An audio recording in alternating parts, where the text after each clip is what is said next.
It seems to be that everyone's biggest concern when starting hair loss treatments is due to those side effects of conventional pharmaceutical treatments. So in this video, I'm going to be discussing the ultimate natural hair growth and hair loss prevention stack. No side effects. These are all products that are essentially considered natural and do actually have some clinical backing to show that they work. With that being said, let's get into it. My name is Spencer Gilmore and I am the creator and founder of Hair Rescue. So all of these are products that actually have research behind them, not just marketing hype. No finasteride, no minoxidil, and no experimental compounds, just natural ingredients that can genuinely move the needle. Here's the reality, natural doesn't always mean less effective. Some of these treatments actually have studies showing comparable results to the pharmaceutical treatments on the market, and without all those hormonal side effects that we know everyone's always so afraid of. So I'm gonna break down exactly what these are, what you wanna use, and why each ingredient is effective in its own right, and how this makes it into one elite natural stack. First things first, this is like the power quartet of oils here. We've got 4 treatments. We've got your Rosemary Oil,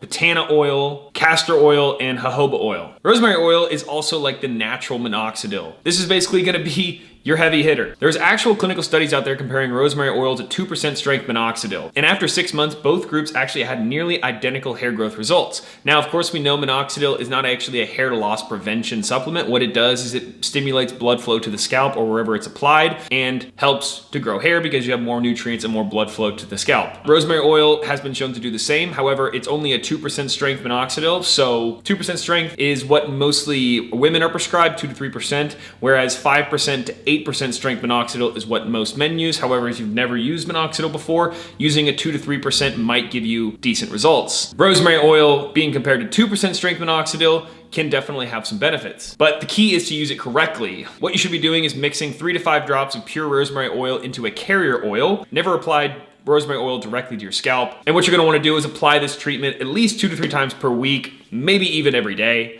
and leave in for at least 30 minutes before washing out. The science, rosemary oil improves circulation, has anti-inflammatory properties, and may actually block some DHT naturally. However, that is never been actually vetted. It's more of a blood circulation supplement. Next, Batana Oil. Batana Oil is seriously underrated and comes from American palm trees in Honduras. It has been used for centuries by indigenous people for hair growth and is sometimes called a miracle oil. I've actually never used Batana Oil, just as a side note, but what makes Batana Oil special is its unique fatty acid profile and high concentration of antioxidants. It is particularly rich in oleic acid, which can permeate the hair shaft deeply and contains natural compounds that may stimulate hair follicles. Results, some users report stronger, shinier hair and improved scalp health. I know that there is a huge trend on TikTok Shop of people selling Batana Oil, so I think if they've sold 100,000 units of this, it's probably either really great marketing or it does have some effects. Once again, it is a natural hair growth oil that I think can be effective. While more research is definitely still needed, the traditional use and unique compound makes it worth trying it as a part of your routine. Next thing is gonna be castor oil for hair thickness enhancement. Castor oil doesn't just make your hair look thicker, it actually can help grow hair. It's rich in ricinoleic acid, which is an anti-inflammatory properties and improves blood circulation to the hair follicles, similar to what rosemary oil does. I use castor oil once a week as an overnight treatment. It's thick, so a little goes a long way. Apply it, massage on your scalp, and wash out in the morning. Within 4 to 6 weeks, you should notice your existing hair feeling stronger and appears fuller. Not a hair loss prevention, but definitely thickening and strengthening the hair that you currently have. Next thing is gonna be jojoba oil. This is your perfect carrier agent oil, and this is something that you're gonna put all of your oils in so that they actually absorb and permeate through the skin barrier and into the hair follicles. Jojoba oil is technically not even an oil, it's a wax ester and closely mimics the natural sebum. This makes it a perfect carrier oil for all the other treatments that we're combining it with, and that's why we use jojoba oil. It won't clog your pores, it's easily absorbed, and it helps maintain optimal scalp health. I use it as a base for mixing with rosemary oil and for general scalp maintenance. All right, next thing I think is a little bit more underrated is going to be a topical caffeine. This is going to be a circulation booster. Similar to rosemary oil and castor oil, topical caffeine is seriously underrated in my opinion, and studies show it can stimulate hair follicles and counteract the effects of DHT at the hair follicle level, once again, by bringing more blood flow and making the scalp a more conducive environment for hair growth. What's a reoccurring pattern with all of these natural treatments is most of them are anti-inflammatory and boost circulation to the scalp, and that is going to be one of the main reasons why they are beneficial for hair and scalp health, because they boost more blood flow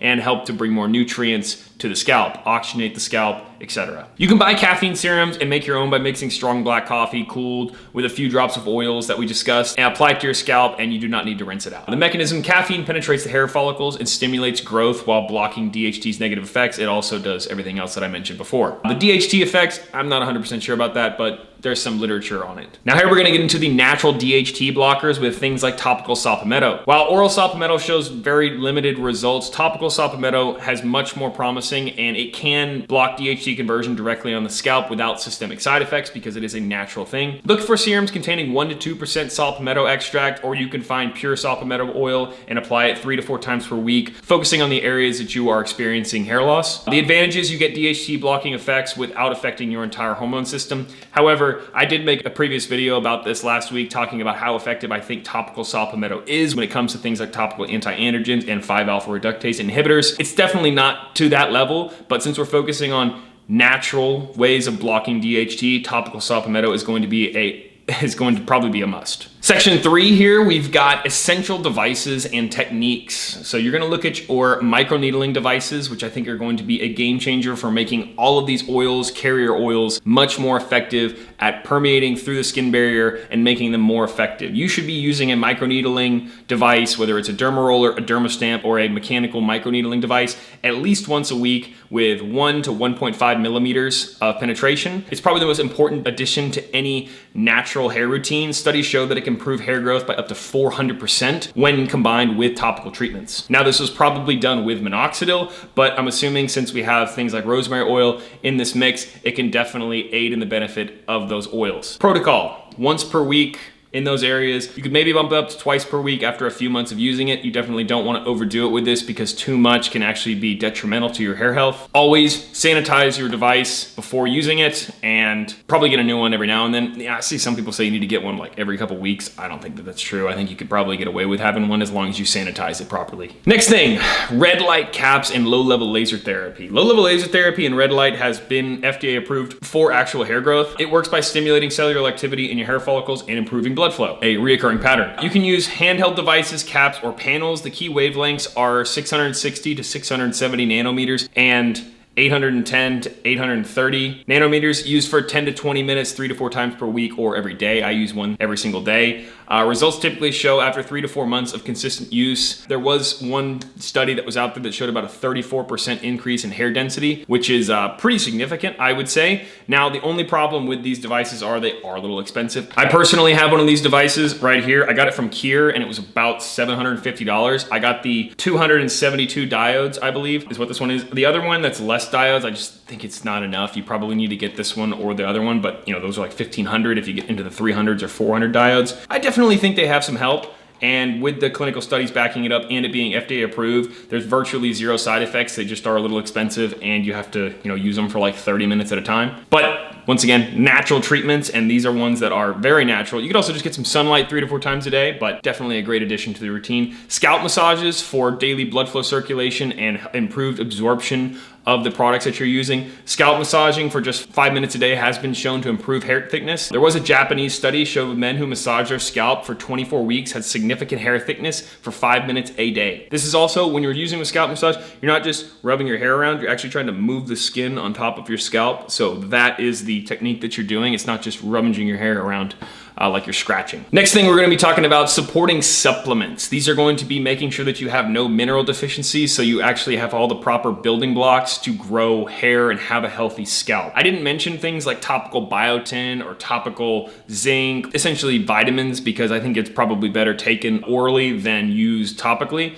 But I think some of the best things that you should be taking when it comes to vitamins is going to be vitamin D3, vitamin K2, zinc, and magnesium. Of course, you can take things like biotin, but I think biotin you could probably just get with good diet from eating things like lean meats, eggs, etc. You don't need to be taking a whole bunch of vitamin D3 orally. You could also use things like Nutrafol. I know that those are vitamins out there that say they have all the building blocks for having good hair. They're just really, really expensive. But once again, we're talking about the best way to naturally grow your hair with ditching all the pharmaceutical treatments.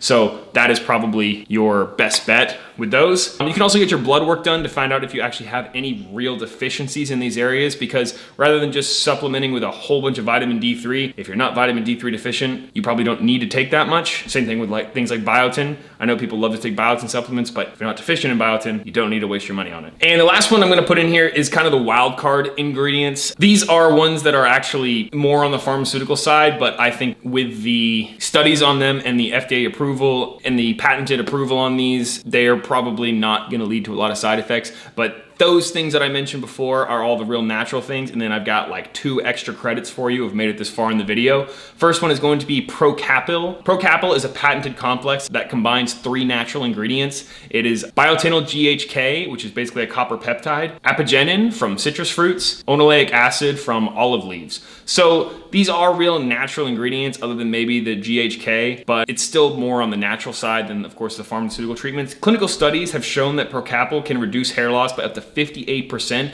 and increase hair density. It works by improving blood circulation, strengthening hair follicles, and providing anti-inflammatory effects. So that's pretty crazy numbers. It is something that is a patented complex and was manufactured. It's not a completely natural ingredient, but I think it's totally worth it and virtually side effect free. You can find Procapil in high quality hair serums or purchase it as a standalone ingredient. Apply it directly to your scalp. This is one of the few natural ingredients with pharmaceutical level research backing it. And the next and final thing is going to be ketoconazole based shampoos. Ketoconazole was actually developed as an antifungal agent and for reducing scalp inflammation, but it has been shown to have some anti-androgenic effects. So it's not exactly natural, but it's pretty side effect free when it comes to the side effect profile of the pharmaceutical treatments that are out there. So using things like a 2% ketoconazole shampoo 2 to 3 times a week and letting it sit on your scalp for at least 5 minutes. I know Derek from More Plates, More Dates has a really great one from Intelligence Shop. You could also buy a very cheap over-the-counter version called Nizoral.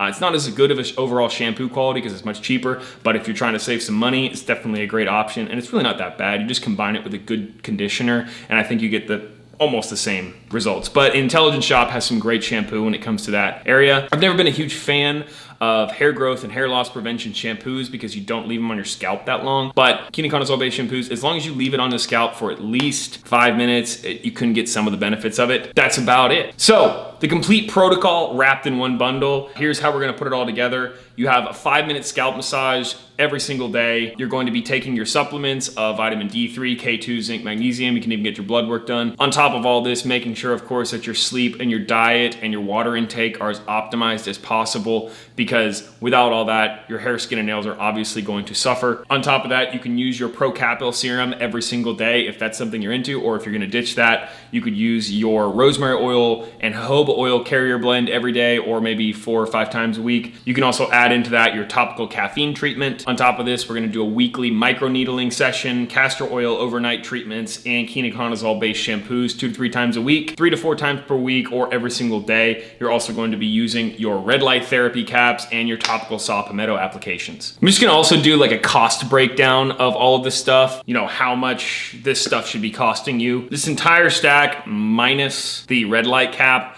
should really only cost you around $150 to start to buy everything, especially good stuff. It can be more than that and also less than that depending on where you get some of your stuff from. But if you're buying, say, a very nice electric microneedling device, you're buying a very nice red light cap, you're definitely going to get into the thousands of dollars. But think about hair loss transplants, those are, you know, 3, 5, 10 grand depending on where you get it done. So here's a treatment. And then once you buy those red light caps and those microneedling devices, you don't have to constantly buy them. Most of these treatments are available online or in health stores, and actually Hair Rescue, we have developed a product that has a lot of this stuff in it. I wasn't gonna mention it earlier in the video, but I will mention it now. We do have our advanced hair growth oil because I wanted to make something that was more on the natural side that I could sell to women as well as men under the age of 21 and definitely 18, because you should not be jumping on pharmaceutical drugs under the age of 18. What our advanced hair growth oil has in it are the base carrier oils of MCT oil, jojoba oil, castor oil, and argan oil. We also have botanical extracts with Sopame, rosemary oil, peppermint oil, red clover extract, horsetail extract, and green tea extract. And then we have our advanced growth complex, which is going to include that Procapil, like I mentioned before, and those benefits.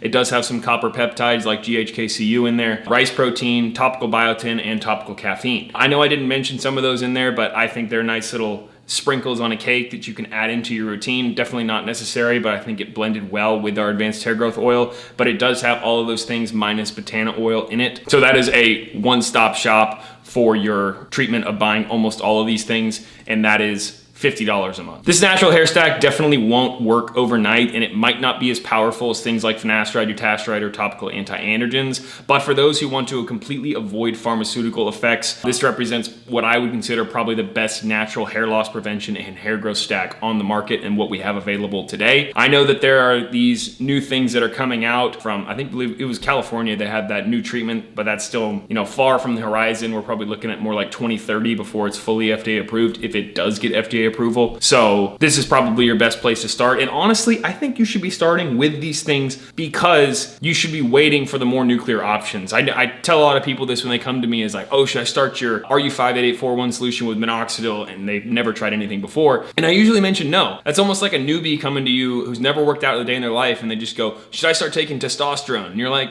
no, you should just start working out and eating better and you'll probably gain a ton of muscle. So a lot of these treatments are excellent places to start and excellent things that you can do to help your hair and scalp health without jumping on any pharmaceutical drugs, and all these things you can come off of and get on with virtually no side effects and virtually no like shedding periods or anything like that. They're probably only going to add benefit to your routine. Let me know what you guys think about this natural hair loss breakdown. I think it's pretty comprehensive and I think it pretty much covers all the bases when it comes to the natural products you can buy. I know that there's other stuff out there and maybe there's other stuff out there that you use. I'd love to hear your comments and what you may be using and anything you think that I've missed. Appreciate it.